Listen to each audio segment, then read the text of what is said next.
हम ये सुनते आए हैं कि पेड़ पौधे हमारी और दीगर जानवरों की ग़िज़ा हैं, मगर आपको ये जानकर हैरानी होगी कि दुनिया में कुछ ऐसे पौधे भी हैं जो गोश्तखोर होते हैं और कीड़ों मकोड़ों, गिरगिट, मेंढक, छोटी चिड़िया और चूहे वगैरह को भी नहीं बख्शते। कहा जाता है गोश्तखोर पौधे मुख्तलिफ मुल्कों में पाए जाते हैं। इनमें ऐसे पौधे भी हैं जो कीड़े मकोड़ों के अलावा बड़े मेंढक, चिड़ियाँ, हत्ता के चूहों को भी हज़म कर लेते हैं।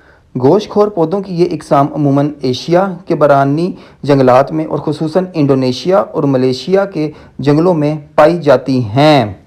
ये काई से ढकी ज़मीन पर जिसके नीचे पानी खूब रस रहा हो और मिट्टी बहुत ज़्यादा नम हो उगते हैं। अमूमन ये पौधे 1500 से लेकर 2650 मीटर बुलंद पहाड़ियों पर दिखे गए हैं, जहाँ की ज़मीन में मदनी नमकियात और नाइट्रोजन की कमी पूरी करने के लिए ये पेड़ पौधे कीड़ों मकोड़ों वगैरह को खाने पर मजबूर होते हैं, क्योंकि इनकी नशोनुमा के लिए ये नाइट्रोजन और नमकियात बहुत ज़रूरी होते हैं। इस पौधे का मटका नुमा जाल 35 सेंटीमीटर ऊंचा 18 सेंटीमीटर चौड़ा होता है, जिसमें 3.5 लीटर पानी जमा हो सकता है। इसमें 2.5 लीटर वो सियाल मादा होता है जो इसे शिकार को हजम करने में मदद देता है।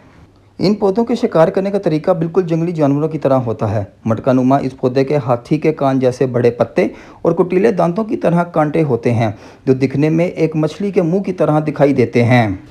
ये पौधे शिकार के वक्त अपने पत्तों को मुंह की तरह खुला छोड़ देते हैं, जिसमें कीड़े मकोड़े वगैरह इसमें आकर फंस जाते हैं और वो ये आसानी से खा लेता है। किसी पौधे में सुबह सवेरे मस्त कर देने वाली खुशबू निकलती है। इस पौधे के इर्द गिर्द जो भी कीड़ा मकोड़ा गुजरता है वो इस खुशबू से मदहोश हो जाता है।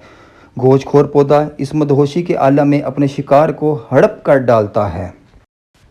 अगर कोई छोटा जानवर इस पेड़ के करीब से भी गुजर जाए तो वो झपट कर दबोच लेता है।